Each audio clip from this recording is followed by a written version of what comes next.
به نام و یاد خدا و با عرض سلام و وقتتان بخیر. به سرویس خبری این ساعت با من صبور نادم از تلویزیون دیاسپورای سوئیس خوش آمدید. سرخط چند خبر. حکم تاریخی دادگاه سوئیس در مورد معافیت مالیاتی برای خانواده های این کشور. تامین حقوق بازنشستگی از منابع مالیاتی شرکت ها و اصلاح استفاده اسلحه به اساس مقررات اتحادیه اروپا در سوئیس.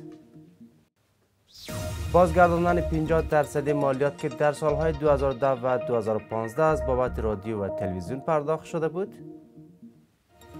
برخورد جدی دولت سوئیس در برابر کانتون هایی که قوانین و مقررات پناهندگی را نقض می کنند. و بازگشت اجباری پناهجویان رد شده افغانستان و سومالیا از سوی سوئیس به کشورهایشان.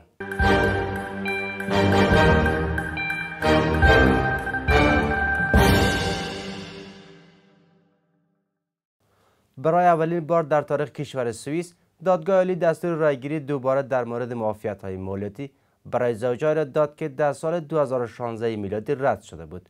برای رای دهندگان شاید به مراکز رایدهی در سطح ملی فراخوانده شوند تا در مورد این لایحه تصمیم بگیرند. این حکم دادگاه در بیان صادر می‌گردد که دولت در گزارش رسمی خود در سال 2016 میلادی ارقام اشتباه در مورد زوج‌های متأهل را به نشر رسانیده بود.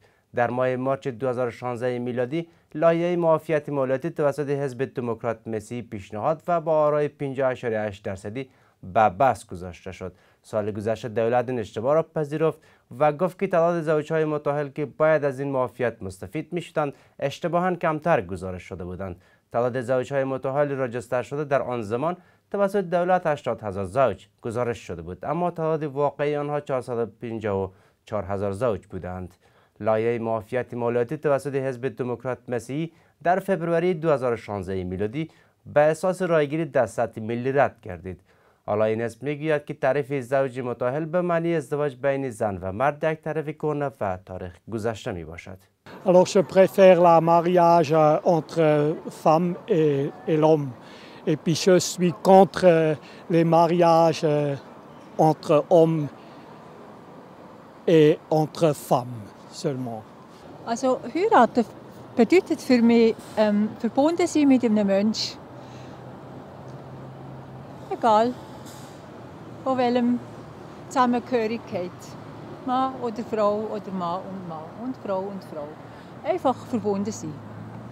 رای دهندگان سوئیس روی دو موضوع عمده به تاریخ 19 مارچ سال جاری در سطح ملی سهیم شدند. این دو موضوع شامل تامین مالی سیستم بازنشستگی از طریق مالیات شرکت‌ها و اصلاح قانونی اسلحه به اساس مقررات اتحادیه اروپا می باشد. 2 سال پس از آن که طرح پیشنهادی دولت به منظور مالیات بر شرکت‌های بزرگ و قوانین مالکیت سهام توسط رای دهندگان سوئیس رد شده بود، این بار دولت به تاریخ 19 مارچ طرحی را به رایگیری گذاشته است که به موجبیان حقوق بازنشستگی از منابع مالیاتی بر شرکت‌ها تامین می‌گردد.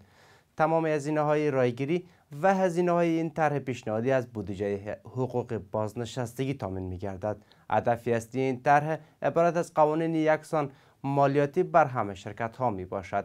فعلا بعضی از شرکت‌ها که عمدتاً شرکت‌های خارجی میباشند از معافیت‌های مالیاتی برخوردارند. در نتیجه این طرح پیشنهادی دولت در نظر دارد تا 2 میلیون فرانک سوئیس با سیستم بیمه بازنشستگی در چند سال آینده تزریق کند. برست و موره هشدار می‌دهند که در صورت رد دوباره این بسته پیشنهادی توسط رای دهندگان به فشار مالی جامعه بین‌المللی منجر خواهند شد و می‌تواند به اقتصاد سوئیس آسیبی برساند. در پی حملات مرگبار تروریستی سال 2015 میلادی بر پاریس پایتخت فرانسه که در آن صدها تن کشته شدند، اتحادیه اروپا تصمیم گرفت تا قوانین سخت‌تر بر مالکیت سلاح وضع کند. دولت سوئیس به عنوان یک کشور عضو شنگن نه جزئی اتحادیه اروپا باید قوانین خود را در این رابطه با قوانین اتحادیه اروپا تطبیق دهد. دولت سوئیس میگوید با اتحادیه اروپا به توافقی دست یافتند که در آن داشتن اسلحه خودکار و نیمه خودکار برای اشخاص حقیقی ممنوع می‌گردد. دولت تاکید می‌کند که این قانون تأثیری بر ورزش نشانزنی و ورزشکارانی که از اسلحه به خاطر اهداف ورزشی استفاده می‌کنند را ندارد. اگر قانون جدید اجرایی گردد، احتمالاً از ورزشکاران نشانه‌زنی تقاضا گردد تا اسلحه‌های خود را در باشگاه‌های ورزشی مربوطه راجستر کنند. به گفته مسئولان دولت سوئیس، شکارچیان از اجرای این قانون متضرر نمی‌گردند، چرا که آنها از سلاح‌های خودکار و نیمه خودکار استفاده نمی‌کنند. شورای فدرال سوئیس به اساس حکم دادگاه عالی فدرال به هر خانوار مبلغ 50 فرانک را که از بابت مالیات بر رادیو و تلویزیون دریافت نموده بود برمیگرداند. در این حکم آمده است که هیچ مالیه‌ای نمیتواند بر رادیو و تلویزیون وضع گردد و دولت فدرال مکلف است تا تمام مالیاتی که بین سالهای 2010 و 2015 از این بابت دریافت نموده بود توسط شرکت صرافی به خانواده‌های واجد شرایط بازگرداند.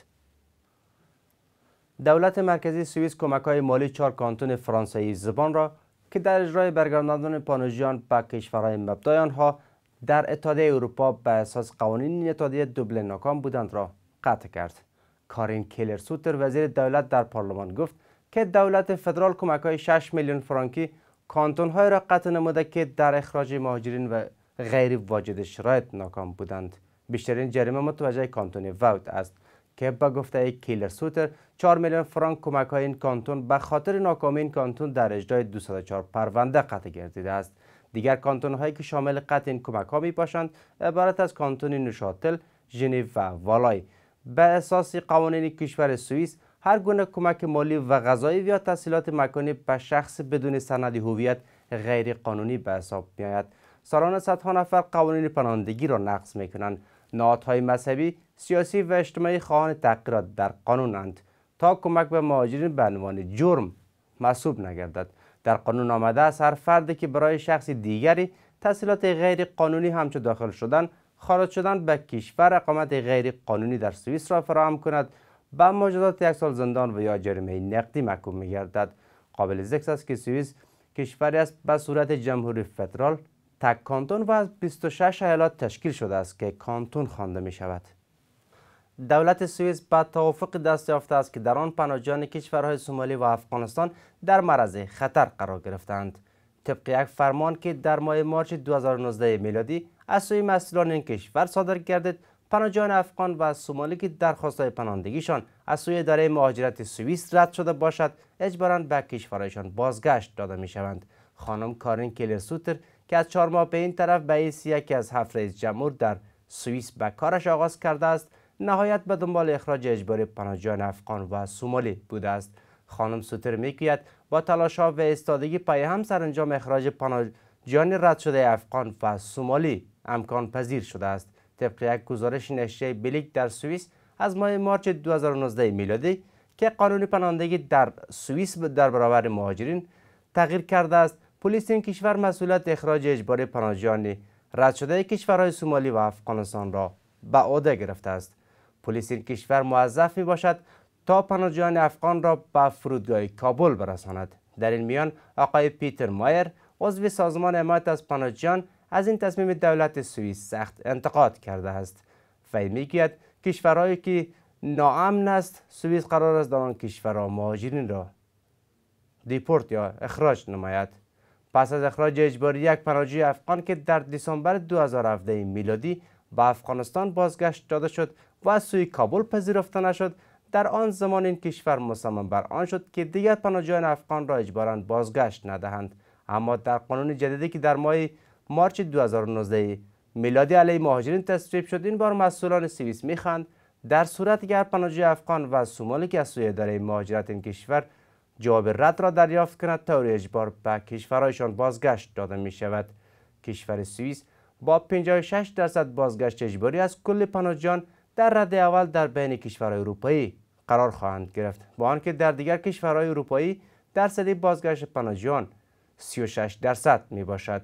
گفته می شود قبل از افغانستان و سومالی کشورهای اتیوپی و بنگلادش نیز در لیست بازگشت اجباری قرار گرفته بودند.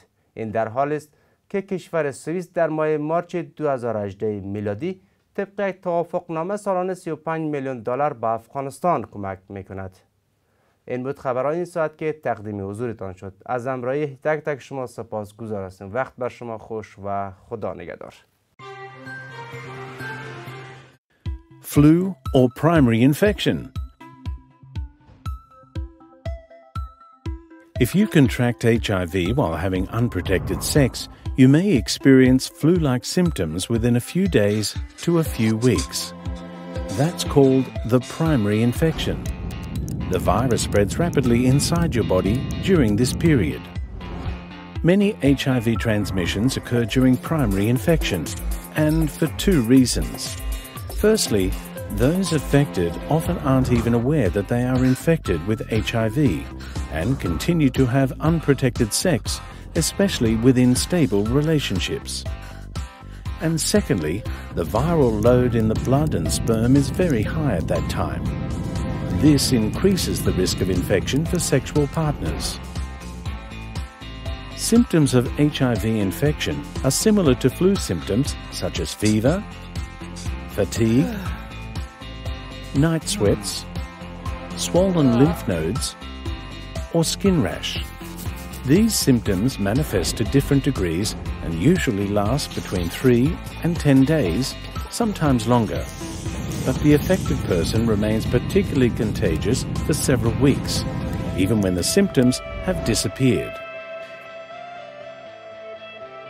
If you experience flu-like symptoms after unprotected sex, see a doctor immediately to discuss a possible HIV infection and, if necessary, get tested for HIV. Not only for yourself, but for your sex partner's sake too. It's the only way to prevent new infections and begin treatment right away if necessary. Make sure to remember, only practice safer sex until you know whether you've been infected. And that goes for stable relationships as well. Safer sex protects not only against HIV, but against other sexually transmitted infections as well. That means always use a condom during sexual intercourse. No sperm or menstrual blood in the mouth. In case of flu-like symptoms after unprotected sex, see a doctor immediately. The same goes for discomfort in the genital area, such as itchiness, stinging, or discharge. For more information on the topics of HIV and primary infection, visit lovelife.ch.